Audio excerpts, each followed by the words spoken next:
Wow, finally a unique quote. Manhunt. Forget punching a droid, this guy hit him with the 1-2 combo. During a heroic attempt to capture the Count, Anakin Skywalker has gone missing. Alright, hold up. Are we saying this event directly transpires after the Clone Wars movie in terms of time continuation? Because that's what these images suggest. There's a whole 12-episode gap between these two. And also, in the last episode, Grievous's lair, he was hunting Grievous, not Dooku. It's like Anakin's some kind of space predator. And also, how did Obi-Wan know Anakin's last known location was on some random separatist frigate in the middle of nowhere?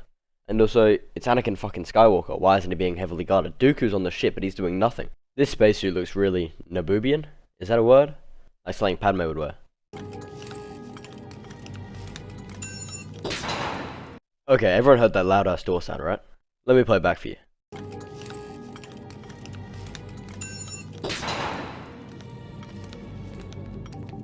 And it's pretty clear to me there's no vent Obi-Wan could have descended through in this hallway due to the obvious lack of the green lighting we saw earlier. So the only remaining option is him coming through that door. But then again, the big fucking door sound. How would the droids not hear this? They have senses and shit. Was that a force dash? I swear I never remembered him doing that. And also, if he can do it so easily, why doesn't he use it in his various fights throughout the series? Don't bother to get up. You're not the prisoner I'm looking for. It's the motherfucking Eagle Double G. Snoop Dogg! Oh, it's you. How does Anakin not recognize Obi-Wan from this croissant on his head? I mean, it's pretty iconic at this point. I might have been able to do something about it if I'd had my weapon. It was important for you to arrive without it, so your capture would be convincing. Next time, try not to lose it. Yes, Master. This weapon is your life. When you're a Jedi Master, you can make the plan. That's just it. How can I become a Jedi Master if I'm always getting caught? At least you're a master at getting caught. This show lives and breathes off the banter between these two. It's so fun and enjoyable to watch two characters who have an almost brotherly relationship throw jokes at each other like this. It's so nostalgic in a way. Maybe not nostalgic, but you know what I mean, like it hits close to home. Okay, I really like this episode, but it really bugs me how two Jedi boys don't realize that this completely empty room with one elevated platform to meditate on, with the clearly outlined drop under the chairs and escape room of some kind. Fuck, that was a mouthful. I thought I sensed an unpleasant disturbance in the Force. It really interests me how Dooku meditates to clear his mind, or see more clearly into the Force, and sense the Jedi, rather than how most Sith meditate, which is to channel their anger and hatred, which doesn't really feel like Dooku's doing here. It's a really nice detail, as it alludes to Dooku still being in touch with his Jedi side. I see you freed young Skywalker. Where might he be if you weren't always around to rescue him? I love this explosion sound effect to really emphasize Dooku's point here. However, he's a bit wrong. I mean, Anakin looks kind of fine here. I mean, Vader looks kind of fine here without Obi-Wan's help. I should have seen that coming. What are you doing? Following him. Not that way. We need to cut him off. You cut him off. I'll follow him and... I really like how this sets up their contrasting personalities, and also a bit about how Obi-Wan can't really control Anakin, which kind of alludes to his tone in Episode 3. I love this scene because A, it's a callback to their first fight in Episode 2, and B, it also shows how cunning Dooku is and how resourceful he can be to get his escape, as he blinds Anakin to not let him know which tunnel he went down. Hello, and welcome to the Los Pollos Hermanos family.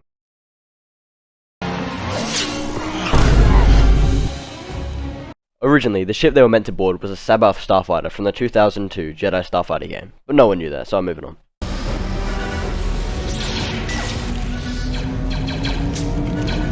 I'm not saying this is a big plot convenience or anything, that they deploy this as soon as the ship starts flying towards the exit instead of when they board or when it goes airborne for the first time.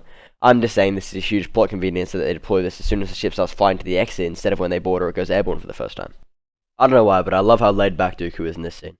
Kenobi's fear for flying is pretty well known within the Star Wars saga, but it's shown again here with his inability to recognize how a Neimoidian shuttle works. This biomic switch between the cold dark outer space and the equally cold but much lighter Vanquor is really cool. If you'd hit that second fighter, we wouldn't be in this mess. Another happy landing. It's damaged. He's not going anywhere. Not without a homing beacon. There. Caves are a good start. A good start to what exactly? Why don't they do the old siege tactic and wait till Dooku starves in there? I mean, like, you already said there were backups coming. Dooku's backup stopped because of the homing beacon being destroyed. Seems a bit foolish to me. Run! Nah, I'm good. The Count's force control is insane. Like, this spin is so clean. And also, this is the second time Anakin's lost his lightsaber, just in this episode. What happened to... This weapon is your life. Like seriously, why couldn't Anakin and Obi-Wan do this? They had all the advantages in this situation, they blew it. You might not be ready for this really in-depth overanalyzing, but the weak way in ship was actually inspired by UFOs. Huh? I've been looking forward to this. Seriously though, Hondo is a goat of this show. Who are you? More importantly, my friend, who are you? Hondo just hit him with the Uno reverse, no punches held. The Count's ego is bruised after that one, that's for sure. Anakin could have so easily done this maneuver like 5 seconds ago and kept his lightsaber. It was just working a minute ago. You don't suppose it was hit by a rock, do you? This little rock throw is gold. I just love the comedic banter between these two. What the fuck, is that a Gundark? First mentioned by Han Solo in episode 5, Empire Strikes Back, when Han said that Luke looked strong enough to pull the ears off a Gundark? But you would certainly be more comfortable there than here. Vancouver is no place to be after dark. Perhaps I shall take you up on your offer. The juxtaposition between these two characters here is really clever. Kind of the difference between street smart and book smart that you see often. They are both incredibly capable, but in this circumstance, Hondo is able to get an upper hand due to his familiarity with the situation. Also, these three guards are the exact same model, and the three in the background look the same as well. Something to cover my expenses. I'd be happy to compensate you for your services.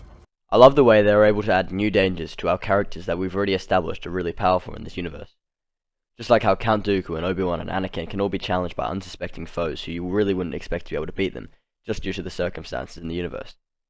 And again, the juxtaposition between the dangers our protagonist and our antagonist are facing. Dooku is definitely endangered, clearly expressed by him hiding his lightsaber, but the situation is calmed and the solution is clouded, whereas we see our protagonist's danger is much more current, but the solution is easily visible. That's it, boys! We are heading home! Okay, it's time for the drip check. Up today with Hondo and Akka. Okay, a stylish men's trench coat, mid-length men's luxury double-breasted autumn casual jacket. Okay, with some ancient painted turtle shells on the breast and chest. Alright. Additionally, he's wearing some Jacques Marie Maguire Suzette square eyeglasses with a tinted lens and a turtle shell helmet which cost him 5 scoot. Underneath, he is wearing a studded shirt from Prada. Custom, by the way. Also, he rocks a customized Versace belt with a custom pirate buckle. And of course, to finish things off, he's of course wearing the Sun Age Rawson cargo shorts. Overall, his drip costs around $19,375.10, plus 2 shillings and 5 scoot, but something tells me he didn't pay for any of it. Alright, so you pull down rocks on a Gundark that's just trying to protect its territory, but you won't pull down rocks at the entrance to stop Dooku, probably a mass murderer and the enemy of the state.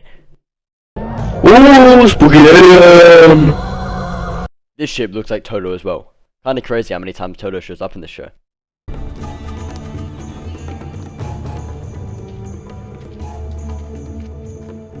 This little Kowakian monkey is called Pilf. Pilf as in pilfer, because he steals Dooku's lightsaber off camera. But did you know there was meant to be another monkey boy called Pick, because I guess he picks the targets? I don't know, but they got converted into one character anyway. Know that you are dealing with a Sith Lord. You're still outnumbered. I love how Hondo's not scared of Dooku in any way, shape or form, because this is his turf and not Dooku's. It's really cool to see that power can shift hands in this universe, and the space wizards with their funny laser swords aren't always the most powerful beings in a given context. Know that you are dealing with a Sith Lord. Also, Dooku doesn't actually say the word Sith here, his mouth is just closed the whole time. I will arrange for any ransom to be paid. And you will arrange for your armies to crush us as well. I love how the pirates are given their own perspectives, and also that they're really smart. A lot of other shows would have just made them fodder villains. That, you know, capture the villain, capture the hero, whatever. But here they're actually looking for their own profit out of it. And also, I love how they touch on the characters' actual thought processes, to make them feel like actual characters in a real universe. If the Separatists will pay to get you back, chances are the Republic will offer even more. Sounds like another Gundark. That's too far away to worry about. Uh-oh. New problem. Don't worry, this is just a medic rat poisoning gas. It will only make you throw up. If it was red, however, that'd be an issue. This isn't gonna work. I can't breathe.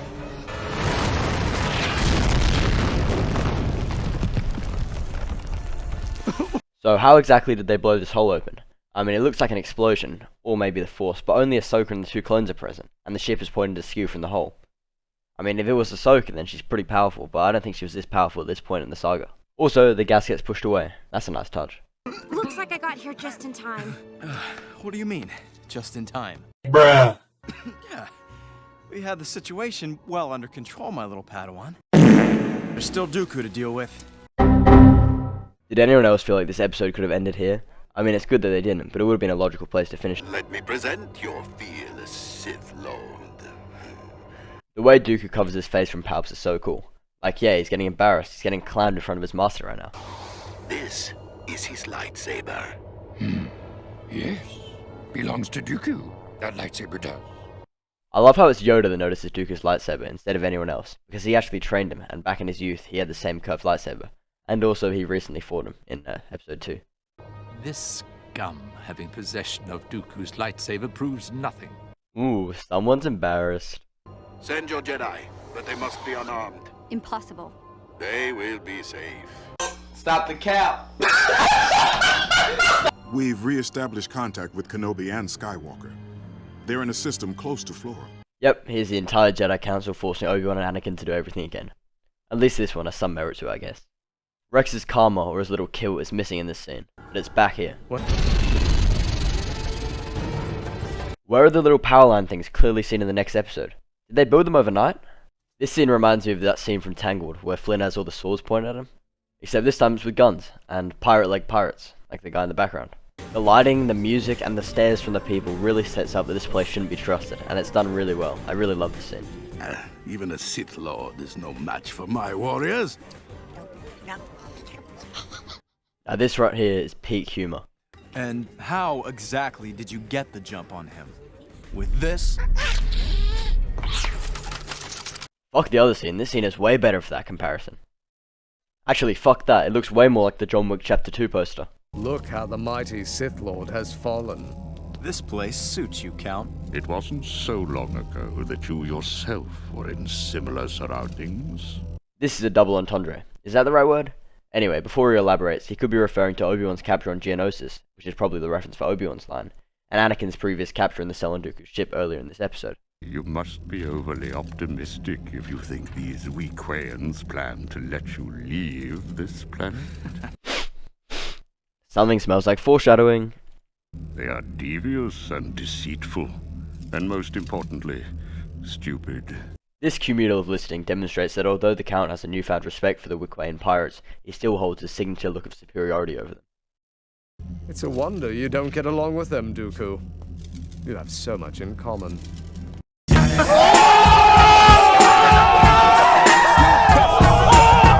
worried about these pirates.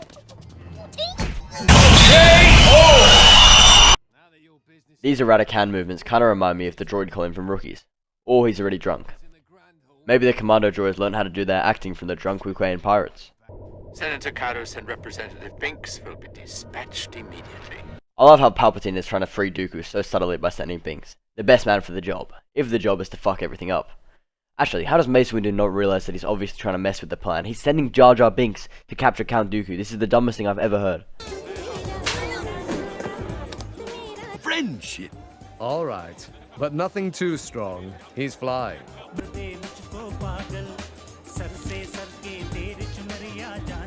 Is this spice? These Jedi tricks are so cool. I wish I could be a Jedi just so I could throw bottles around. 2 unexpected gifts then. Here, here.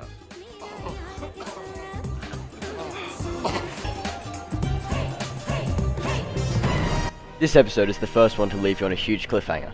These episodes have to be watched together, which is probably the first time in the show I'm saying this. This episode was pretty good, and I definitely enjoyed it more than I thought I would. Some of the jokes are more mature and are some of those moments where adults can enjoy a show along with their kid. Also, correct me if I'm wrong, but this is the first episode not to feature any clone troopers in it with speaking roles, which is a nice change of pace. Also, it has Hondo. 8 out of 10. Wait, actually maybe a 7. I can't rate it that highly considering the other episodes that we have to come. Thanks so much for sticking around, guys, it really means a lot to me. With that being said, see you in a couple months!